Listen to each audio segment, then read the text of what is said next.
Ciao e benvenute e benvenuti su Green Tech Tales, io sono Valeria e ogni settimana qui su Green Tech Tales vi porto delle notizie, delle risorse, dei risultati di ricerche scientifiche e da qui partiamo per capire dove siamo nel mondo tech quando si parla di sostenibilità e di impatto ambientale.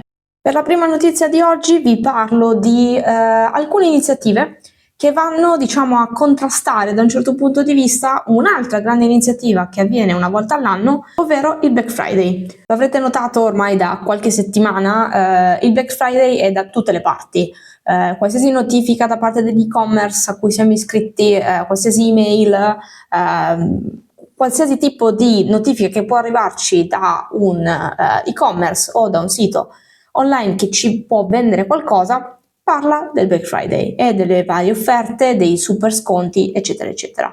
Tuttavia, il Black Friday, che ormai è più una Black Week, Black Month, perché non dura più una sola giornata, ma appunto ne sentiamo parlare per davvero tantissimo tempo, sembra quasi come sta succedendo per Natale, perché cominciamo a vedere quasi panettoni già da agosto, infatti esistono anche i panettoni estivi, ma sto divagando. Detto questo, il Black Friday è uno di quegli eventi che sono sempre più attesi. C'è sempre più appunto l'attesa di un evento come quello, soprattutto anche per prodotti tecnologici che spesso sono iper mega scontati rispetto al solito. Ma vi siete mai chiesti che cosa ci sia dietro? E non parlo di teorie complottistiche, parlo di proprio che cosa succede in un periodo come quello di appunto attorno a ottobre-novembre o anche prima, quando i negozi si prepara, i rivenditori si preparano per potenziali acquisti che avvengono durante il Black Friday.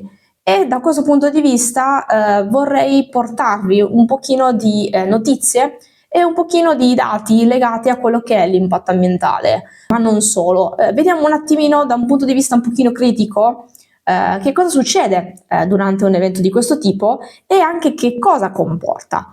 Possiamo già immaginarcelo, il Black Friday porta con sé una situazione in cui si smuovono persone, prodotti, vengono prodotte una certa quantità di imballaggi, ovviamente per appunto imballare i prodotti che vengono venduti. In generale il Black Friday è una di quelle iniziative che dà proprio una enorme spinta alla realtà consumistica che vediamo e viviamo quotidianamente. Ma vediamo un pochino di dati e cerchiamo di capire anche che cosa possiamo fare noi consumatori per, diciamo, indirizzare questo tipo di iniziative o cerchiamo di capire se abbiamo appunto delle alternative, che è quello che vorrei portarvi principalmente nella notizia di oggi, perché non voglio portarvi solo notizie negative, voglio anche cercare di portarvi delle potenziali soluzioni a quelle che sono delle situazioni problematiche. Quindi vi do un pochino qualche dato, l'abbiamo visto già prima, ogni anno per il Black Friday si smuovono persone e prodotti, ma che cosa vuol dire? Da un punto di vista dei trasporti, ogni anno a causa del Black Friday ci sono delle enormi quantità di CO2 prodotte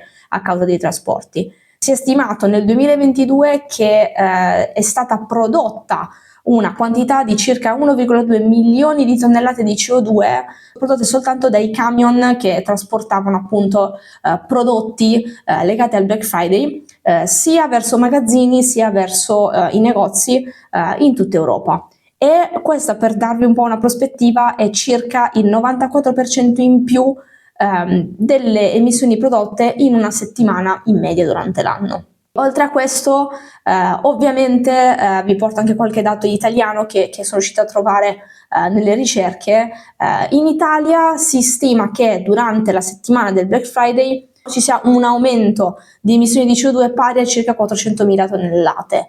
Vi lascio poi tutti i link di queste informazioni e tutti i dati da qualche parte qua nel video. Oltre alle emissioni che appunto aumentano a causa dello spostamento sia delle persone che vanno ad acquistare nei negozi, ma anche poi del trasporto dei prodotti stessi che magari vengono acquistati online, ci sono anche altri tipi di problematiche, ovvero in primis il problema degli acquisti che vengono fatti durante il Black Friday, che magari non riguardano nemmeno prodotti che avremmo comprato se non fossero stati iper scontati o con dietro appunto una spinta di marketing così forte. E questo ci porta direttamente ad una produzione di sprechi e allo stesso tempo anche ovviamente di emissioni associate allo smaltimento dei prodotti che molto spesso si ritrovano ad essere gettati via ma non solo, essendo prodotti che probabilmente non ci servivano e nel momento in cui li si getta via si diminuisce, si riduce sostanzialmente all'osso anche la durata del loro ciclo di vita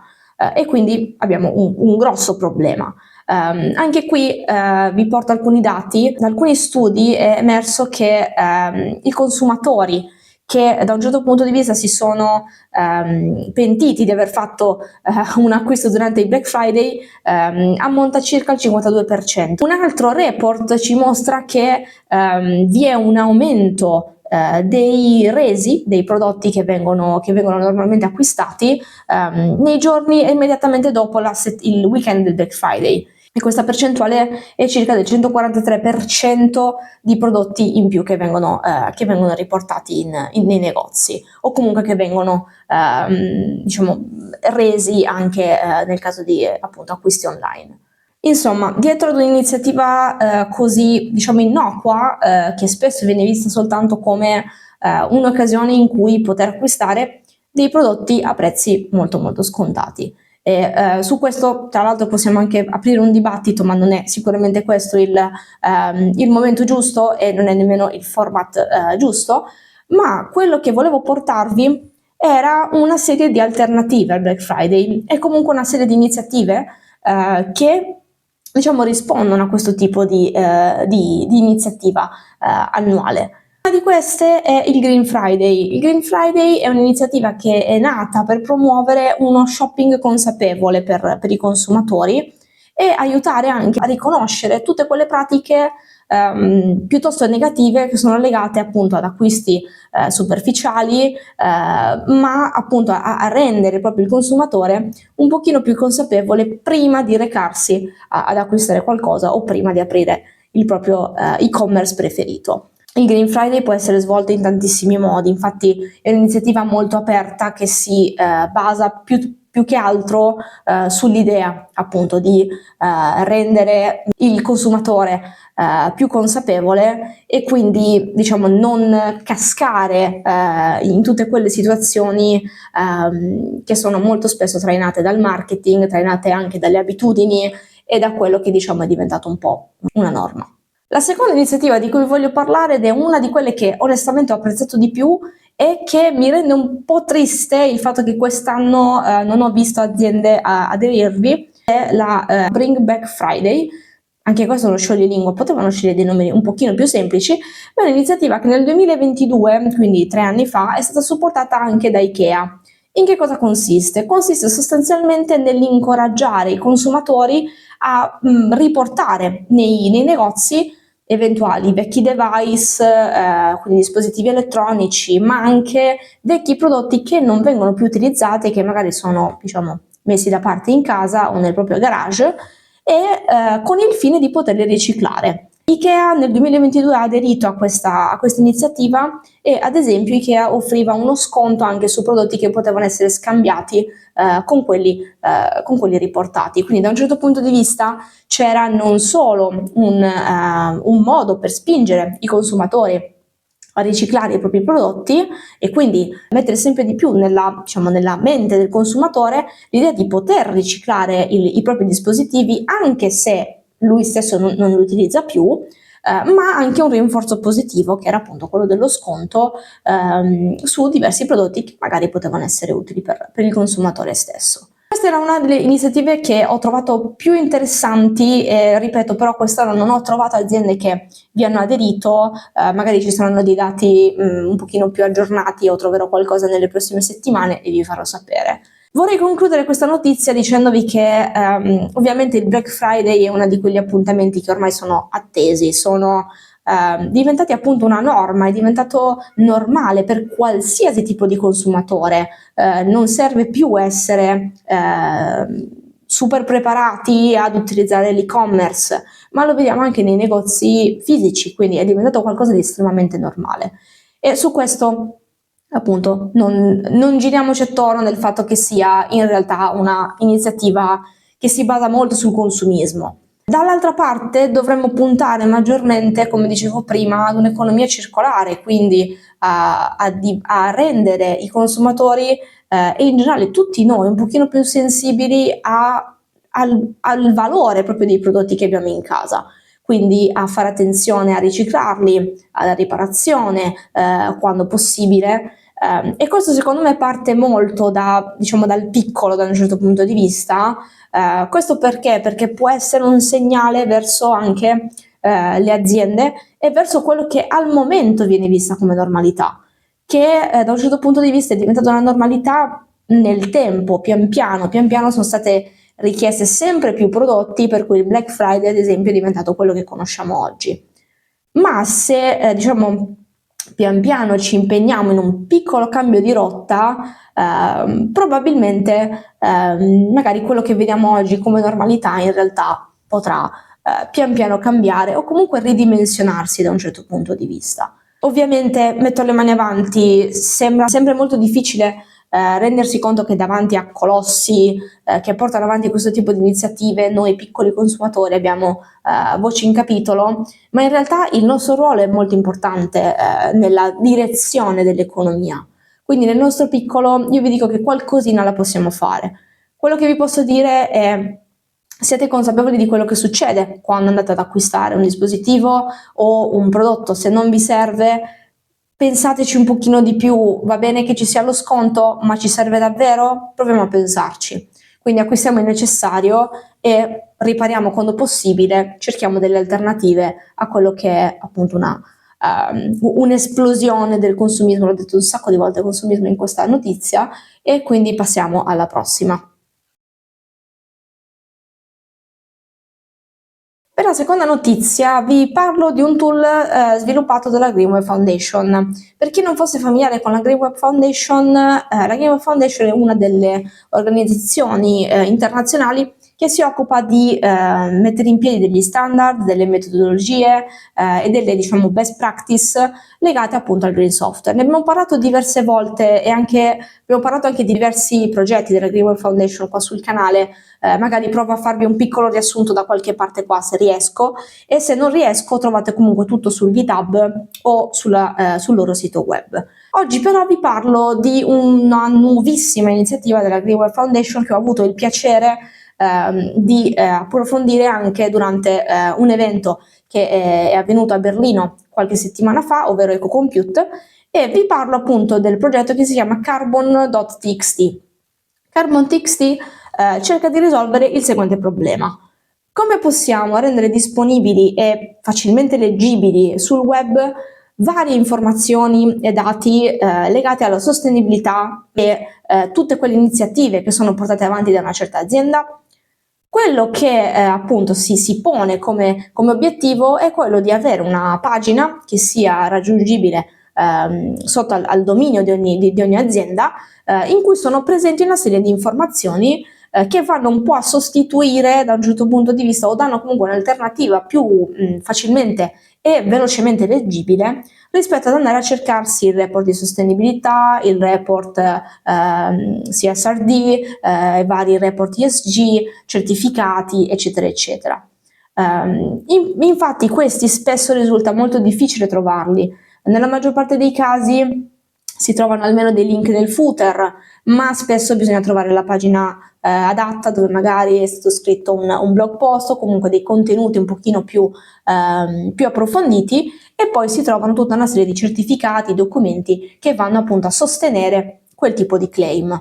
Ora, quello che appunto si pone come obiettivo Carbon.txt è quello di rendere un pochino più facile l'accesso a questo tipo di informazioni, e anche un pochino più agevole attraverso appunto il web. E Carbon.txt prevede una struttura delle informazioni stesse molto molto semplice e molto adatta al web. L'idea è quella di avere una sintassi davvero semplice, che sia soprattutto possibile da estendere anche in futuro, in modo da poter rappresentare sempre in modo più o meno allineato i vari diversi dati o vari report, varie informazioni che pian piano diventeranno sempre più un'abitudine da specificare man mano che appunto le legislazioni, le regolamentazioni si adattano a questo tipo di concetti, e man mano che appunto nuovi requisiti e informazioni vengono aggiunte legate alla reportistica. Questo tool ovviamente è open source come tutti i tool sviluppati dalla Greenway Foundation e trovate inoltre sul sito una piccola guida. Potete creare il vostro file Carbon.txt sia tramite il file builder presente sul sito, quindi voi praticamente compilate le informazioni che volete aggiungere. Tra le informazioni che potete aggiungere c'è ad esempio l'informazione che volete aggiungere riguarda una pagina web, sì o no?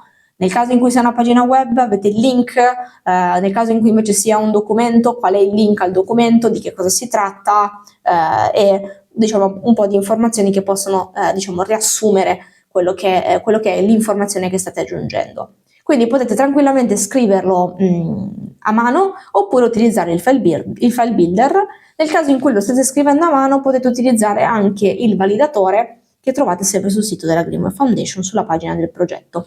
Quindi idealmente il vostro Carbon.txt dovrebbe essere disponibile sotto il vostro dominio, come dicevo prima, e il file si è ispirato ad esempio ai file robots.txt, ma diciamo immaginatevelo come la versione legata alla sostenibilità del vostro file robot.txt. E sostanzialmente il risultato vuole essere quello di avere una pagina con una serie di risorse che vanno a supportare i vari claim che dicevamo prima, che possono essere fatti da una determinata azienda. Quindi questo può essere sia appunto a livello di reportistica, ma anche utilizziamo il green hosting, quindi il nostro hosting provider è azienda tal dei tali, qualche esempio può essere anche il link magari alle informazioni che l'hosting provider ad esempio ha fornito. Quindi questo progetto sostanzialmente va a sottolineare ancora di più la necessità di avere trasparenza, perché sul web è molto facile fare dei claim, dire utilizziamo energia pulita, il nostro software è ottimizzato, utilizziamo questo, ottimizziamo quest'altro, ma dare anche un esempio e far capire al consumatore in primis, ma anche a tanti altri tipi di utenti, anche ad esempio investitori che magari possono essere interessati a questo tipo di tematiche, diventa molto importante, diventa molto rilevante. E avere uno strumento come questo, avere implementato il vostro Carbon.txt, rende molto più facile la presentazione anche di quello che l'azienda ha fatto con le rispettive prove da un certo punto di vista, e questo può essere, come dicevo prima, anche un esempio per altre aziende e sicuramente no, però diciamo nella maggior parte dei casi se la vostra azienda o se un'azienda si è occupata di implementare il Carbon.txt, diciamo che quantomeno ci sta provando a non fare greenwashing, e quindi secondo me questa è un'informazione estremamente utile e un'iniziativa davvero che può cambiare anche le abitudini delle aziende di fare appunto claim a volte un po' lasciati così un po' per aria, e soprattutto rispondere anche a eventuali dubbi dei consumatori o anche di chi si occupa in generale di sostenibilità. Per questa settimana è tutto, spero che le notizie vi siano piaciute. Se avete fatto acquisti per il Black Friday, spero di arrivare per tempo per farvi ragionare sul vostro carrello. In caso contrario, mi dispiace, dovevo fare questo video molto prima. E per tutto il resto, come sempre, supportate il canale, condividete il video, condividete il canale, mettete like. Se avete anche delle idee da condividere, commentate tranquillamente qua sotto. E se volete supportare economicamente il canale trovate il link Ko-fi qua sotto come al solito per un tè o un caffè. Se invece non potete sostenere economicamente il canale non vi preoccupate, però condividete questi video, mi fa davvero molto piacere vedere che il canale pian piano sta crescendo, e soprattutto mi fa piacere sapere che le notizie sono apprezzate e risultano anche utili, non solo a me che le trovo ma anche a voi che ascoltate. E niente, direi che per questa settimana è tutto e quindi ci vediamo alla prossima.